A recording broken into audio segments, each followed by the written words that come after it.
तालुक्यामधल्या तिन्ही नगरपालिकामध्ये तीन नगरपालिकेपैकी दोन नगरपालिकेमध्ये प्रचंड अशा मताधिक्यानं नगराध्यक्षपदासह नगरसेवक त्या शिरोळ तालुक्यातल्या जनतेनं विशेषतः जयसिंगपूर आणि कुरुंदवाड्यातल्या जनतेनं जे दोन्ही नगराध्यक्ष आणि पालिकेमध्ये जी सत्ता दिली त्याबद्दल त्या दोन्ही शहरातील जनतेचं मनापासून या ठिकाणी मी आभार आणि धन्यवाद व्यक्त करतो.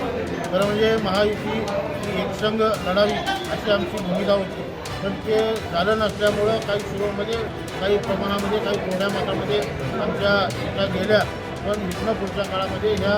झालेल्या गोष्टीला धडा घेऊन येणाऱ्या काळामध्ये महायुती म्हणून सर्वांनी एकत्र येऊन लढावं यासाठी भविष्य काळामध्ये सुद्धा निश्चित प्रयत्न आपण करू. या पद्धतीनं ह्या तिन्ही शहराचा विकास करण्याचा प्रयत्न आपण गेल्या 5-7 वर्षांपासून त्याच्यापेक्षा दुपटीनं अधिक वेगानं ह्या शहराचा विकास आणि लोकांच्या सामान्य ज्या गरजा आहेत त्या पुऱ्या कशा होतील या